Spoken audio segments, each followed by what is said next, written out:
Hello again, everyone, and thank you so much for joining us for this Sunday's edition of Alaska Weather. I'm Dave Percy, a meteorologist with the National Weather Service, and I'll be hosting today's show. Up first, this is a from the FAA webcam shot showing termination dust here on the hills. It cleared out enough after the moisture moved on. This is around or near Chickaloon, or it is Chickaloon, the Chickaloon webcam there earlier today, and pretty nice conditions over that way with the termination dust finally showing up in some of the peaks there. And from there, we'll go on to, hazardous weather graphics. No watches, warnings, or advisories out anywhere in the state, at least for tonight and probably tomorrow, aside from gale warnings. They'll be rolling into the southeast coast tomorrow. And other than that, though, not too bad. And moving on to satellite imagery, here's the moisture breaking up and shifting northward, eastward, and more clouds, though, coming into south central Alaska today, but precipitation amounts were light. Showers continued, but we're in a decreasing mode across the panhandle today after, let's see, not too bad on the amounts, about a third of an inch, both at Sitka and then up here in the North Gulf Coast. Valdez today had a third of an inch of rain, but that was mostly earlier today at both locations. Next storm down here south of the Alaska Peninsula starting to crank up a little bit here, and see this cold upper low dropping southeastward into the center coming up from the south so this is getting colder air into its circulation and starting to deepen a little bit more than what it was earlier, and that's going to be rolling east-northeastward over the next 24 hours. And I'll clip Kodiak Island and the North Gulf Coast. I'll clip Kodiak Island a little harder than the North Gulf Coast, but it'll slam right into the panhandle later tonight, and definitely, and actually on tomorrow, much later tonight, and tomorrow afternoon with gale warnings, rain heavy at times.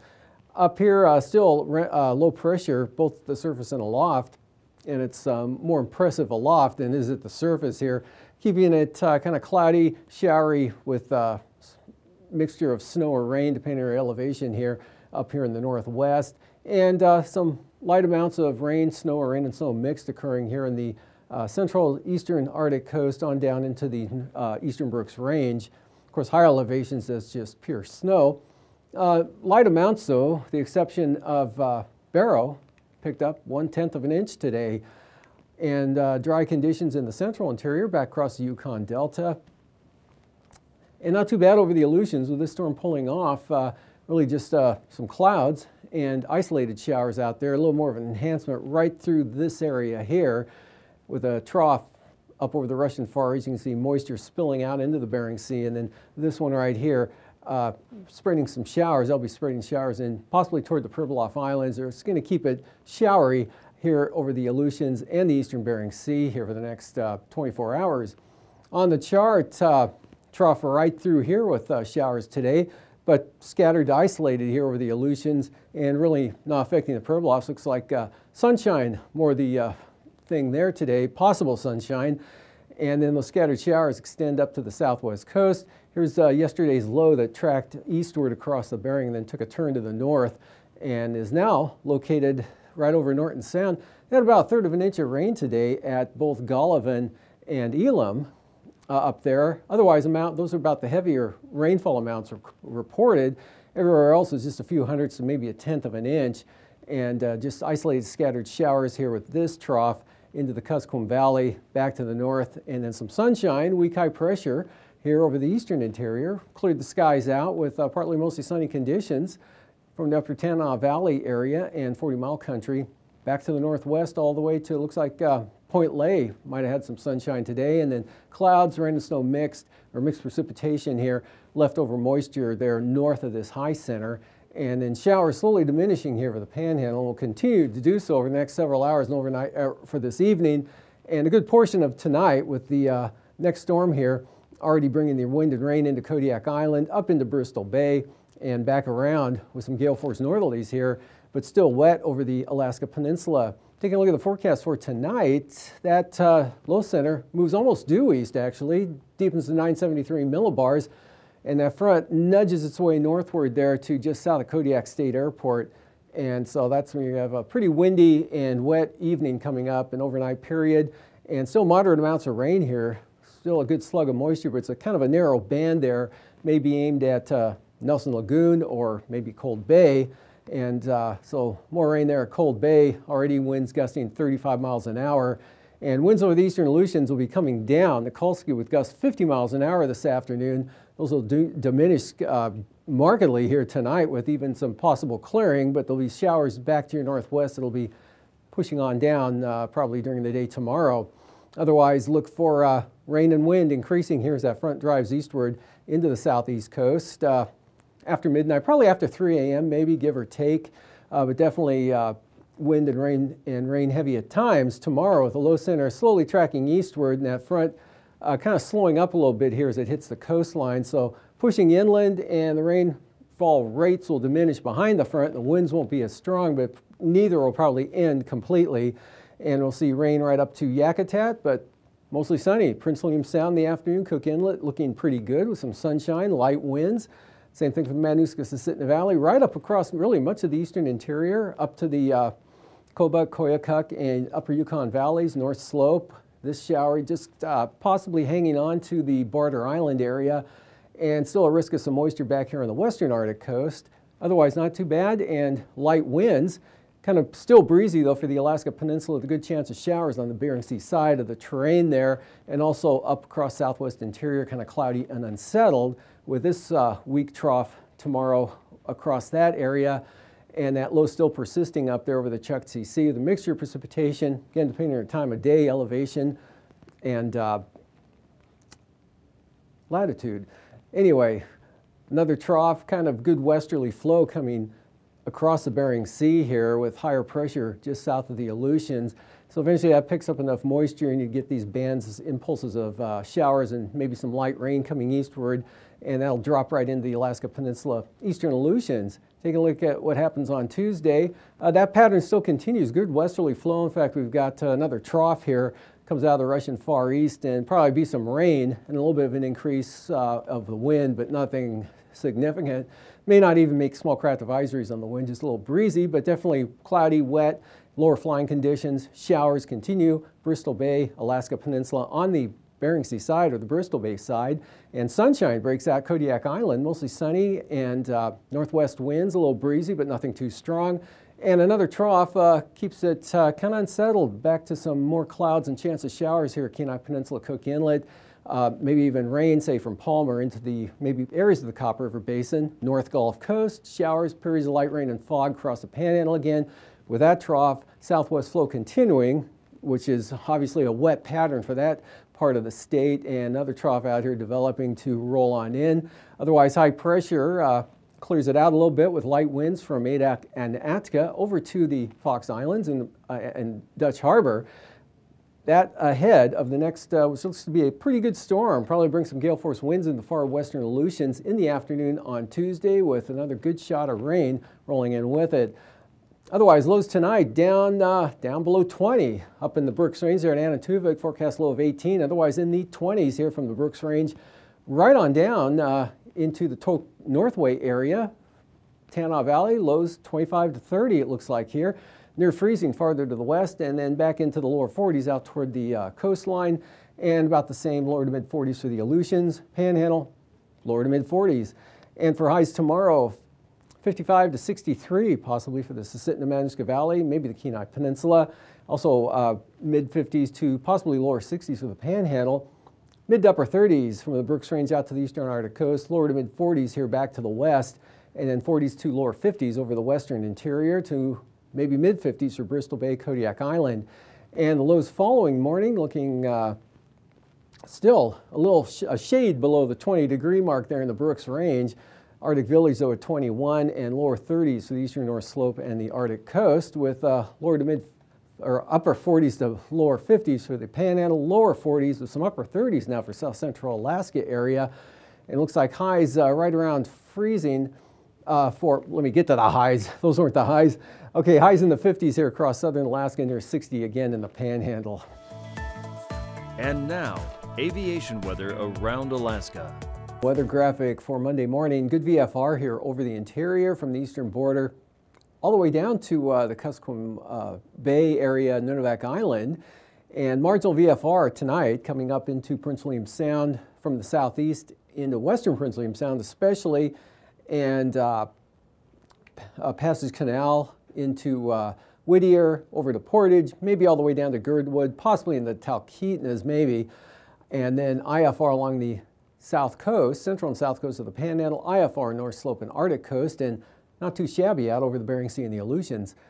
And then for Monday afternoon, IFR retreats back toward the coastline up here on the Arctic coast, and VFR increases here over interior Alaska, kind of a swath left over here in the west, and then back into the VFR along the coast into the Bering Sea. Pribilof's right on the edge of this batch here, and the western Aleutians from about Adak on out looks kind of marginal, as does the Alaska Peninsula. And marginal VFR over the Panhandle with IFR, Prince of Wales Island, and up along the coast. For Tuesday morning, marginal VFR for the Panhandle now, and Yakutat, North Gulf Coast, and Prince William Sound, Kenai Peninsula down to Kodiak, all VFR, as well as eastern interior. Marginal for the Arctic coast, some marginal VFR here over the northwest valleys on out to the Chukchi Sea, south through the Bering Strait, Yukon Delta. At least the western portion here looks pretty marginal to the Pribilofs, but again, not too bad out here over the Bering Sea, just very little in the way of IFR. Next batch Tuesday afternoon coming in from the west with the next system there. That'll start to increase, but that's going to be way out in the west. VFR Atka into False Pass, maybe Cold Bay, and marginal VFR here right on up across the southwest coast, Seward Peninsula. IFR right along the or actually from Kuskokwim Bay up to about Tuksuk Bay, Nunivak Island, and some IFR now along the southern slopes of the central and eastern Alaska Range, southward across western Copper River Basin, and socked in along the North Gulf Coast and Prince William Sound, and some scattered VFR, as well as marginal VFR and IFR across the Panhandle. Anaktuvik VFR, Adigan starting out marginal and then becoming VFR by mid to late morning. And for Lake Clark and Merrill, marginal VFR, rainy, looking good, wide open for windy as well, and Isabel VFR. Mentasta, probably a few more clouds there than Isabel will have, or windy definitely, but VFR and Tanita VFR. Portage starting out marginal VFR, possibly IFR, especially on the eastern entrance, but that'll become VFR hopefully before noon.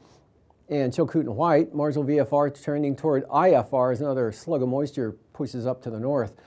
And for the freezing levels, 2,000 feet here, south central Alaska, right on down across the Panhandle, central and northern areas, and then 6,000 feet there, cutting 4,000 to 6,000 feet coming right across Prince of Wales Island. And out to the west, not much of a gradient. We're looking at 2,000 to 4,000 feet. Icing-wise, some scattered mixed or rime icing out here of a very light nature, really nothing too significant. Significant icing will be here coming into the southeast coast where it could be considerable moderate rime icing above about 6,000 feet. Jet stream, strong southwest flow here, upper level low passing right over the Panhandle, so the bulk of the winds and heaviest rain will probably be to the south, but still enough energy there to make for a wet, windy time, and then 40 to 50 knot winds from the southwest over the interior. 35 to 45 knot winds here at 9,000 feet as this system rolls on in. Trough up here weakening, but kind of persisting. 20 knot winds, or I'm sorry, west to northwest at about 15 to 20 here, Bering Sea and the Aleutians. Getting pretty light here over the interior, 5 to 10 knots even at 9,000 feet, and only 10 to 15 here back to the west and north, and 20 knots there, St. Lawrence Island. 3,000 feet, much the same pattern. This low 15 to 20 knot winds at the most here in the southern quadrant, ridging in the interior 5 to 10 knots, so pretty light, but northwest 25, Kodiak Island, back to the Alaska Peninsula, and about 15 to 20 or 10 to 20 for the Aleutians. In the southeast coast, 35 to maybe 40 knot winds showing up right along the coast here, and lighter as you move inland. Turbulence-wise, considerable moderate chop here below 6,000 feet, especially for small aircraft for the western Panhandle, North Gulf Coast to southern Prince William Sound, Montague Island, Kodiak Island, and the Alaska Peninsula as well, over to possibly Unalaska early on and gradually improving throughout the day. After the break, I'll be back with the marine forecasts.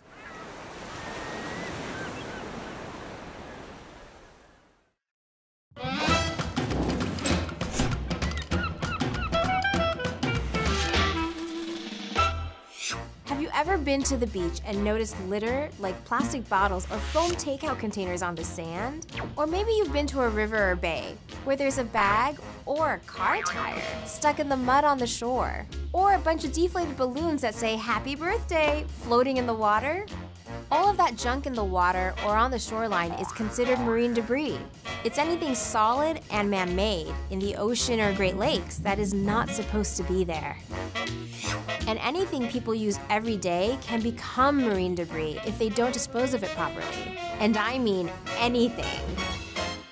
The most common items we find when we do shoreline cleanups are plastics. But we also find rubber, cloth, glass, metal, and paper litter. Sometimes the debris is so tiny, like a plastic microbead from your face wash, that you can barely see it in the water. Marine debris is more than just trash in the ocean. Sometimes fishers lose their gear like fishing traps, nets, or fishing line, and it continues to drift through the water, catching animals for a long time. We call that derelict fishing gear, and it's marine debris. Have you ever seen an old boat left behind on a shoreline? Abandoned and derelict vessels are also marine debris. So let's review. Anything we use every day can become marine debris if we don't dispose of it properly or if it goes into the water by accident. Marine debris can be very small or can be very big, and anything in between. But most importantly, marine debris is one of the biggest pollution problems facing the world's oceans and waterways today.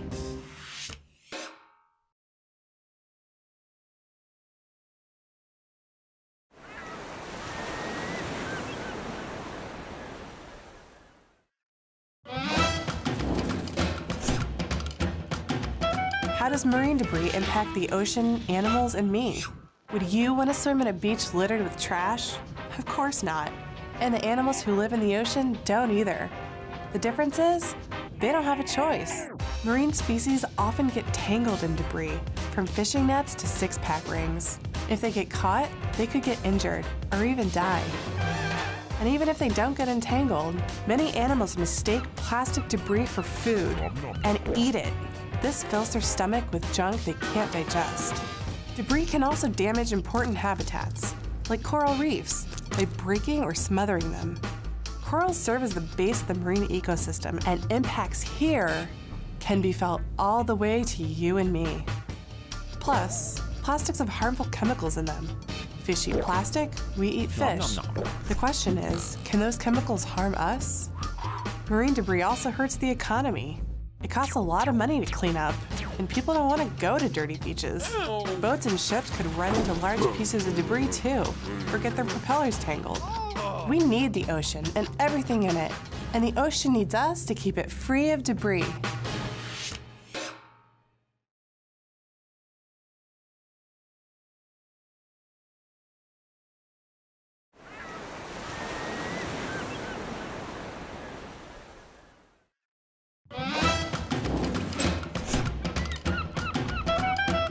What can we do about marine debris? A lot of the trash that's in our ocean is plastic. And that marine debris is hurting our environment, economy, and health. The problem will only get worse unless we change the way we consume and dispose of products.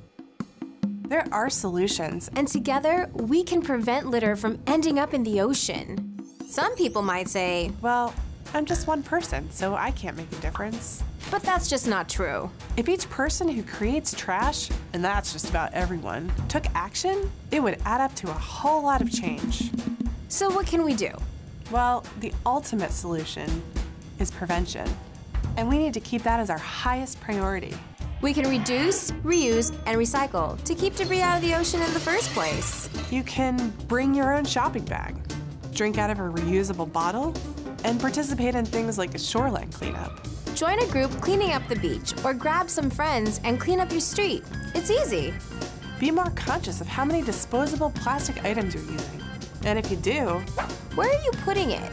In the trash can? Whoops. Or in the recycling bin? so here's the challenge. The next time you finish using a throwaway item, a bag, a bottle, or utensil, answer the question, where is this going? Because ultimately, when you throw stuff away, there really is no away. It has to go somewhere. So keep asking yourself this important question. How will you keep your trash from becoming marine debris?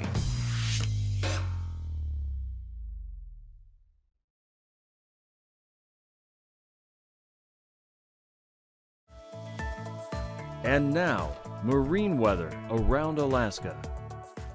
Welcome back. Today's sea ice analysis, really not a lot of change.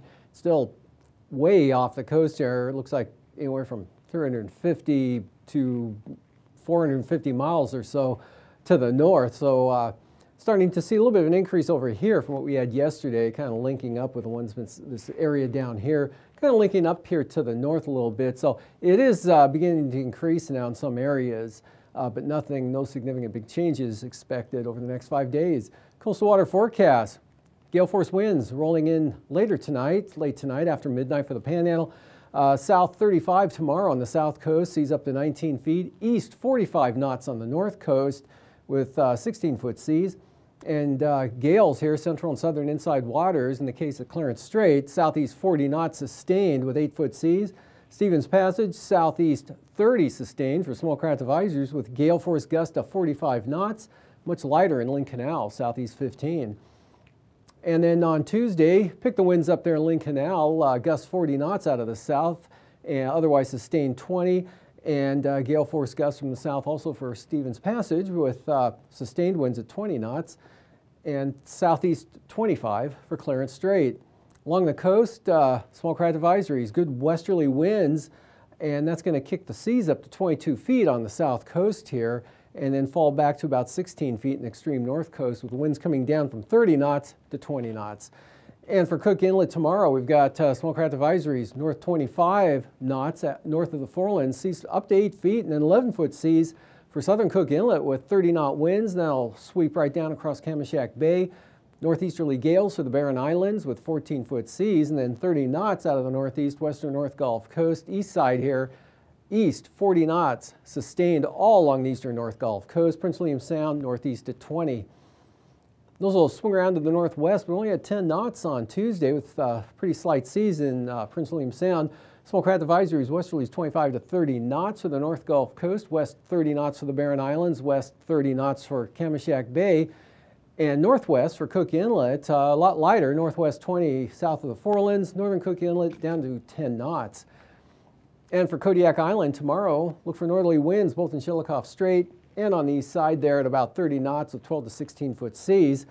And then Sitkinak to Castle Cape, northwest 30 knots. And it looks like northwesterlies at 30 to 40 knots will blow across the Alaska Peninsula tomorrow. And in the afternoon, the strongest winds will be on the Pacific side, along with the highest seas of 16 feet. Bristol Bay northwest 25 with 5-foot seas. And for Tuesday, lighter winds turning westerly, coming down 20 to 25 knots for the Alaska Peninsula, 6 to 7-foot seas. Small craft advisories continue for Bristol Bay, seas at 6 feet, and 25-knot westerlies here, or 25 to 30 knots from Castle Cape right up across Kodiak Island and Chillicothe Strait, with seas running 5 to 10 feet. Fox Islands tomorrow, Unalaska Island northwest, 30 knots, seas 10 feet. Unmak Island west at 20 with 7 to 8-foot seas. Central Aleutians northwest, 20 knots, seas 6 to 8 feet, and then westerlies at 20 knots for all of the western zones there. And then that storm coming in, definitely bringing gales in, and it looks like actually storms in the forecast. Those winds coming up, especially in the afternoon, west of Kiska, up to 50 knots, sustained 14-foot seas. Southwest 30 knots here, increasing in the afternoon. Lighter for the Central Aleutians, 15 to 20 out of the southwest. And for the Fox Islands, west 15 to 20 knots, lightest winds on the Pacific side of the islands. And for the southwest coast, northwesterlies 15 to 25 knots. And from St. Matthew Island, west at 15, turn northwest at 20 for the Pribilofs, west 15 to 20 knots, St. Lawrence Island into Norton Sound. And then for Tuesday, southwest for Norton Sound 15, west 15 for the St. Lawrence Island area. Big increase in winds. You head down the Yukon Delta coast to south of Nunivak Island. We've got westerlies at 35 knots, 25 knots for the Pribilofs. And for the eastern Beaufort Sea coast, east winds 10 knots, pick it up to 20 knots on the central coast, east 15 on the west side, and east-northeast 15 knots from Cape Beaufort all the way down to Wales. Outlook for Tuesday, south winds 15, Wales up to Cape Beaufort, and then southeast 15 on the western coast, and kind of a, well, east 15 on the central coast, and then light and variable over to Demarcation Point. For tonight, big storm here hits Kodiak Island, and then later on rolls into the Panhandle. Tomorrow, wind, rain heavy at times, improving back here to the west a little bit, dry over the interior, and we're in for the Panhandle on Tuesday. These forecasts are for planning purposes only. Call 1-800-WX-BRIEF for a formal pre-flight briefing. Always file a flight plan before you go flying. The U.S. Coast Guard Auxiliary urges you to leave a float plan with a friend or the harbor master before you go boating.